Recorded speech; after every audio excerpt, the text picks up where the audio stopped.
Welcome everybody to What's the 411?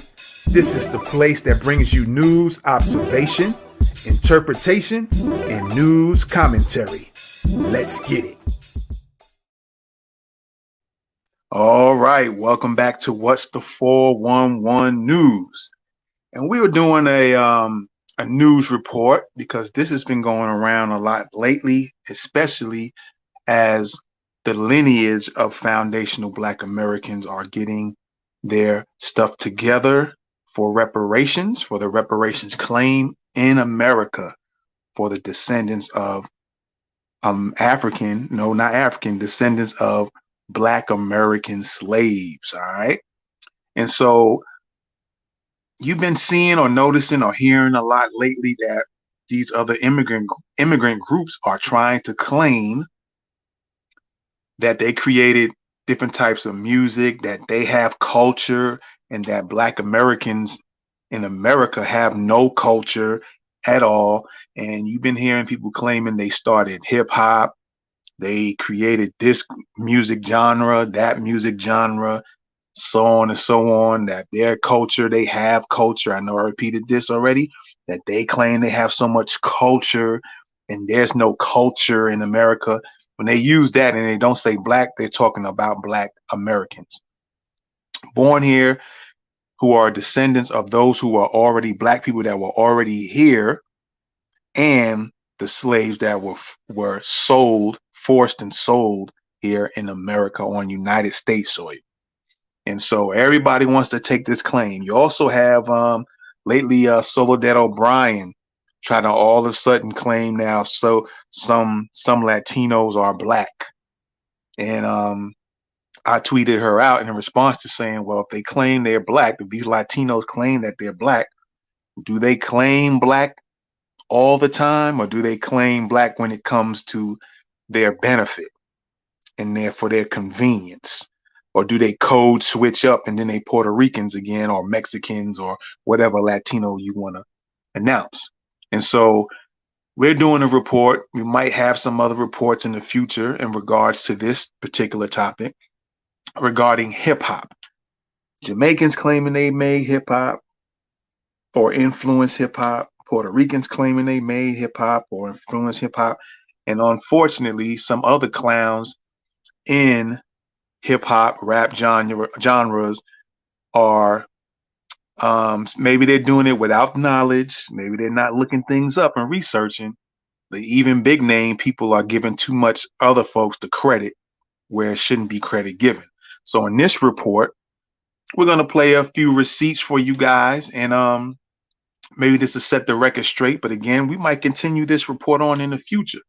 All right. So first off, we want to show you a video of Busta Rhymes. And I want you to take a look at this video and pay attention as he starts talking somewhere in the middle of it. Check out his body language. He starts to look as if like he may have made a mistake and effed up with what he was saying, but he continues to go on with the BS. All right. So with that being said, let's roll the video of Busta Rhymes and what he says about hip hop. Let's check it out. We just so a part of each other's cultural significance, not only as tropical people, but even here in the United States, where the multicultural, because the U.S. ain't got no culture. They shit is all our shit. A bunch of our shit is what makes the U.S. whatever you want to call it. We still don't know what that culture is for the U.S., but it's a mix-up of all of our cultures in the urban community. You know, the Latino and the West Indian has the greatest influence, and we've always had, and we'll always will, and it's just been that way. So I've actually been influenced by the Latino community, which allows me to feel that much more comfortable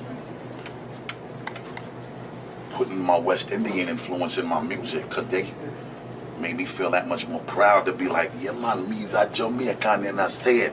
But I'm just saying, a lot of the times, it ain't until you're made to feel comfortable giving it to the people who and what you really are, what your influences are, or your upbringing in the house, that you do it. So you know, being that I've been made to feel comfortable doing it, I think I also got to acknowledge and credit the Latinos for their influence on me. All right. So you seen what he said, right? You seen what Busta Rhymes said. You heard what he said. You seen him looking like he's like, uh-oh, somewhere in the middle of him running his mouth, that he might have slipped up and said something that wasn't correct, but he decided he was still going to go on with the nonsense, with the lie, right? And so, you know, he's praising the Latinos and saying Latinos gave him all this confidence. And there is a video out, man. If I had it prepared for today, I would have played that video as well. But maybe we'll save that for another report on this subject here. All right. Maybe we'll just save that report on this subject. But there is another video out where he actually gives somebody else some type of claim that, you know, gave him confidence. We'll leave that alone. We'll leave that alone for right now and hold him up to what he's saying. So, with that being said, I'm going to show you another video here that you will be definitely interested in watching. And it's one of the pioneers, if you will, in the rap game, in the hip hop genre, that has something to say in regards to Latinos.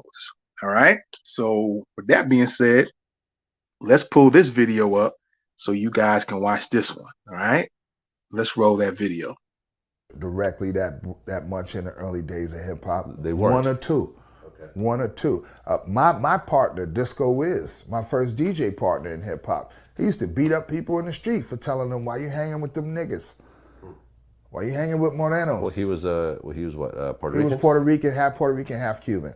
Okay. And we were together every day, like brothers, you know what I mean? Dressed, everything, you know what I mean? And he would always catch flack from Puerto Ricans for being with me.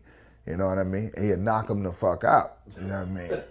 But, so when in like 78, 79, more Latinos started migrating toward hip hop, you know what I mean? Dancing as B-boys and stuff. They kind of changed the whole fabric of the breakdancing thing as B-boys. But it was a gradual thing as far as Puerto Ricans getting involved into hip hop. Puerto Rico was playing congas and timbales in the park while we was playing turntables. All right, so they are guests.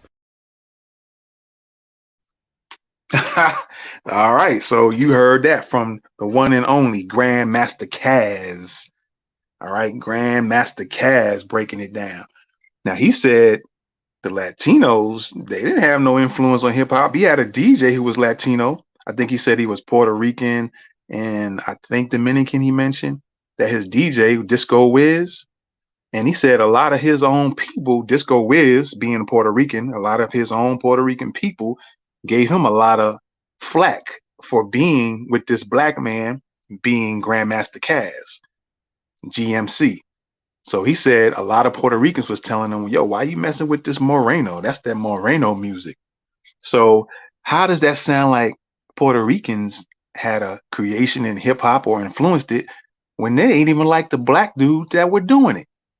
And they got on this Puerto Rican guy saying, yo, why you with this black dude? And as you heard Grandmaster Caz say, his DJ would knock them Puerto Ricans clean on out for dissing Grandmaster Caz. But back in those times, Puerto Ricans didn't like black dudes like that. They didn't like black people like that. And as Caz mentioned, they was playing the congas and all that other stuff while the black dudes was in the park with the rhyming and DJing and scratching and stuff like that. They was in the park doing that. And the Puerto Ricans came in there playing the congas, I guess, while they was playing the rap music, the hip hop music. So where in that and that's according to Grandmaster Caz, he's been in it from the early stages. Not the only one, but he was up there in them early times. And so, again, how do they figure and how did Busta Rhymes claim that the Latino culture, they have this and they gave me confidence? And Caz is saying something totally different. All right. So now, what I'm going to do now is play another video. All right. This video is about 12 minutes long, and it's going to give you some very good context and detail. Okay. A lot of people are claiming Kool Herc started hip hop, but we're going to debunk this right now. And so no one forever keeps on bringing up Kool Herc saying he did it. Kool Herc was Jamaican. All right. And again, like I said, a lot of people are claiming Kool Herc did this and they did that. But there was somebody who actually knows a few people and who grew up on the same block as Kool Herc. And he came up and gave his facts of the information regarding Kool Herc and regarding hip hop, rap music, hip hop music. And I think you guys will definitely enjoy this. So with that being said, in this report of who influenced or created or started hip hop, whether it's Jamaicans, whether it was Puerto Ricans or any other immigrants out there, white or black immigrants, let's check out this video so you can definitely get some context and some information from it. All right. So we're going to roll this video real quick.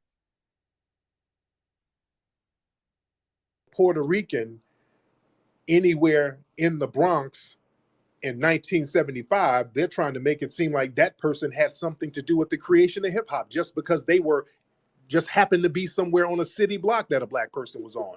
It's not going to work like that. That's literally their logic. They heard some break beats somewhere, so that made them a part of the creation of hip hop. No. Because you don't have a history of break beats or funk music or rapping in Puerto Rico. You do have a history of that that's documented on video in foundational Black American culture.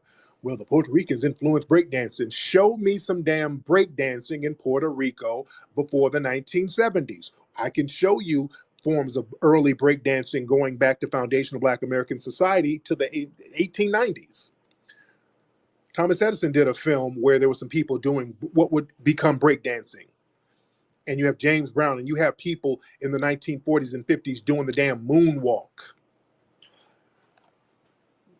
We have footage of foundational Black Americans having block parties and dancing to funk records in the late 60s. You don't have Caribbeans nor Latinos doing the same thing in their homelands at all.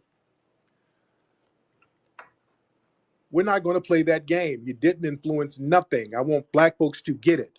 Nobody influenced our culture but us, especially hip hop. Don't let them tell that lie. There is absolutely zero influence from the Caribbean and definitely no influence from Puerto Rico. The only thing they can say as far as hip hop having a Caribbean influence is Kool Herc.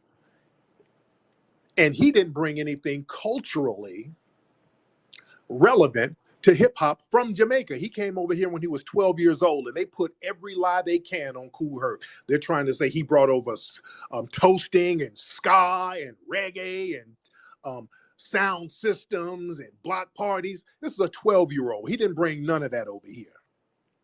None of it. Literally none of it. So we got to do some straightening. Kool Herc came over here and started emulating Disco King Mario and all of the black people he saw and started playing what they were playing. Let's get that history straight, man. Don't let nobody erase our history. Stop playing that game. All right, let's get Cornbread Mafia in here. All right, let's get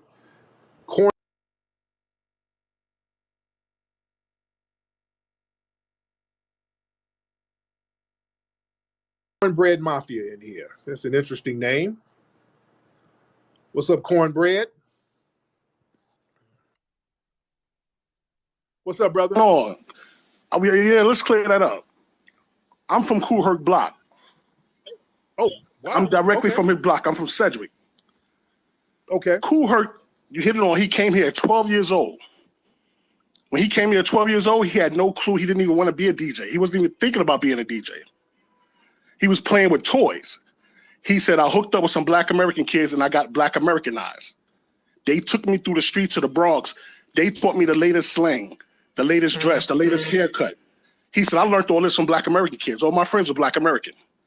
They took me to the first funk break parties, which hip hop didn't have a name yet. It wasn't called hip hop.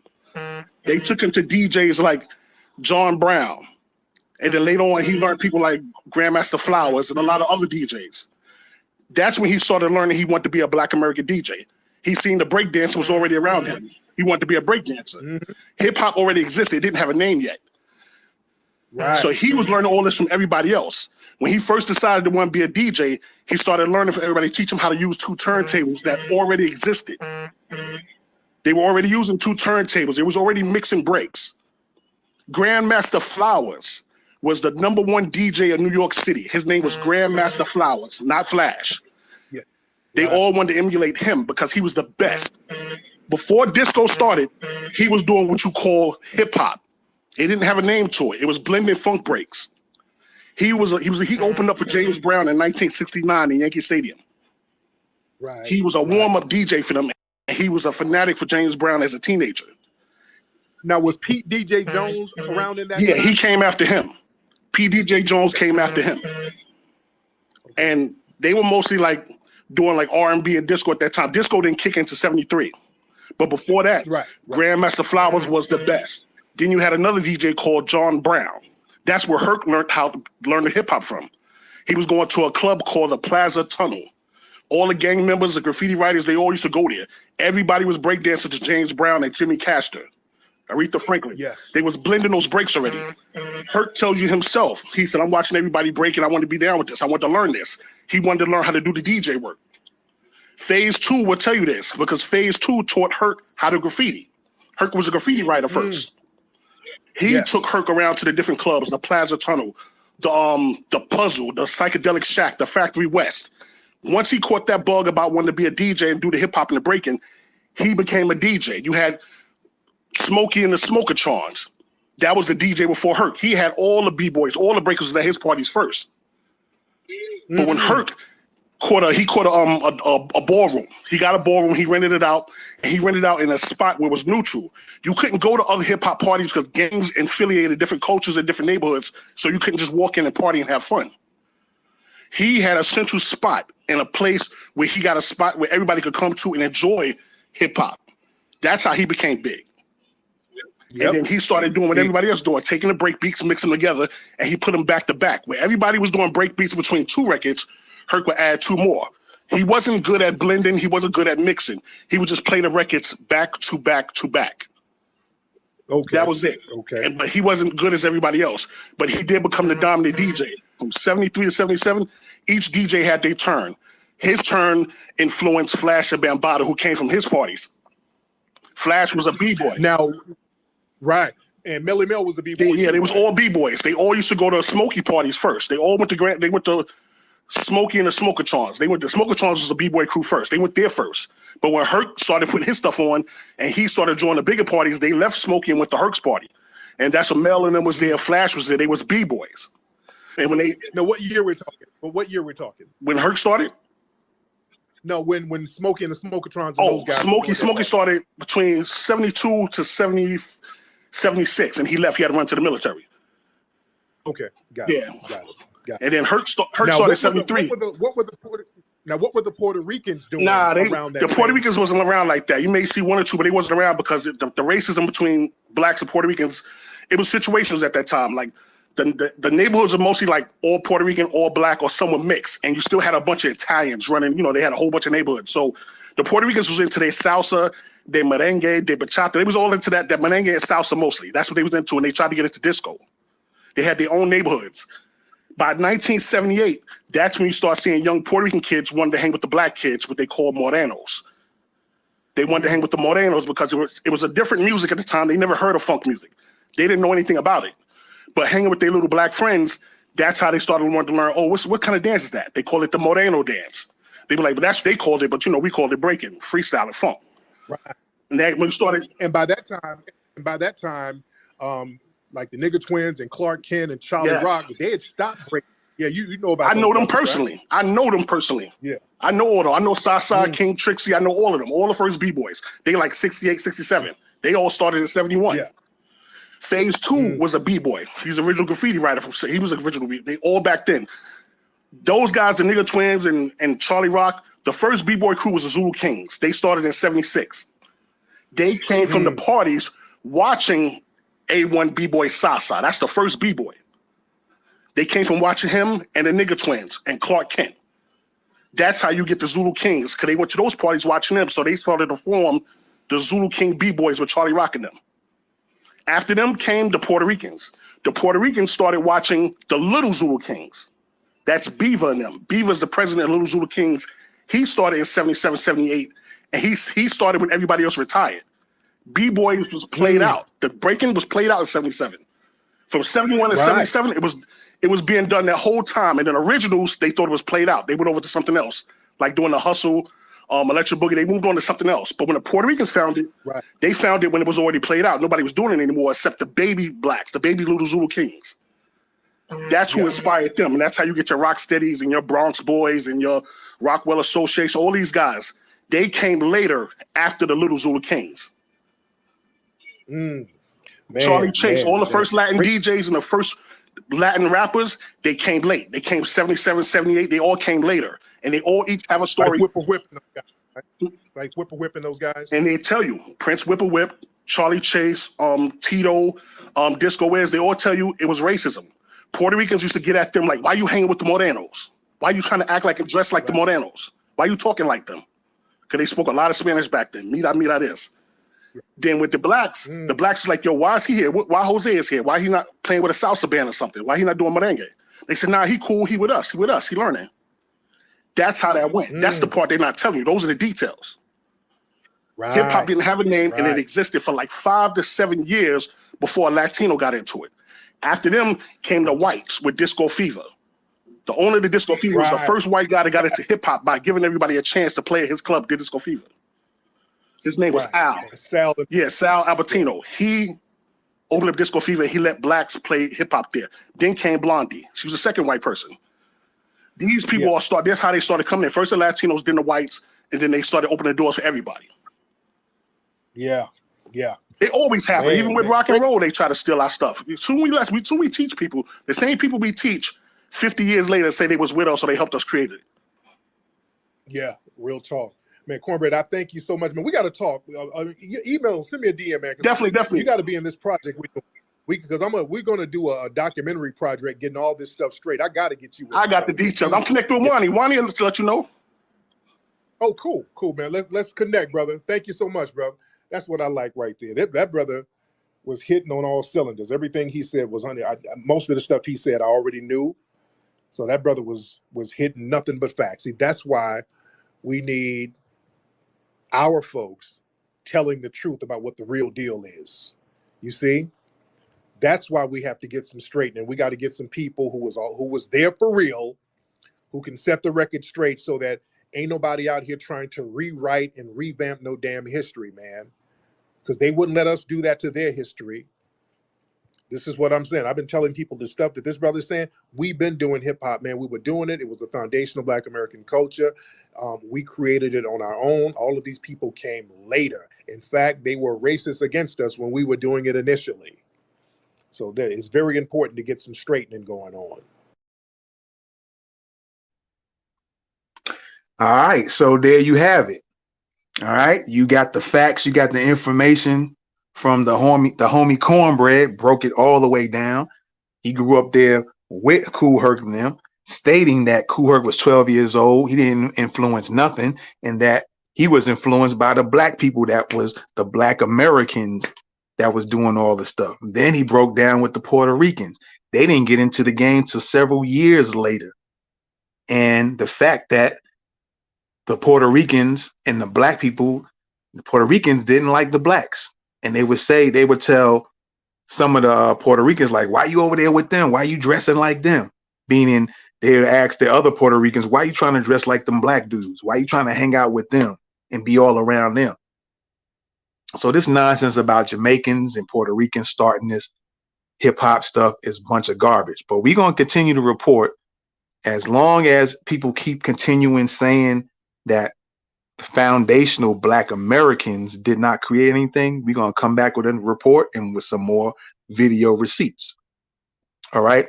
And saying that Black Americans don't have a culture, as you've seen in the first video I played with Busta Rhymes, claiming Americans didn't have no culture and that he was influenced by Latinos.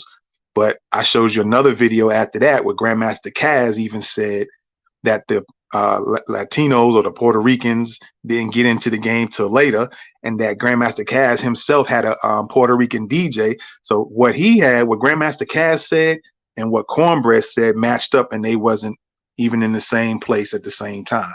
It's two different audios and videos, two different times. And Grandmaster Caz stated that there might be like a few, it might have been one, or they both mentioned one or two, right? That kind of was trying to get in the game, and they was watching the black guys do it, not the Jamaican black guys, not the Jamaican guys or the Puerto Rican guys. They was watching the Black American guys do the mixing and DJing and stuff like that. And some of the Puerto Ricans wanted to get in the game. All right, let me hold on here. Got a comment here. Appreciate you. Let me pull that comment up here. Appreciate you, man.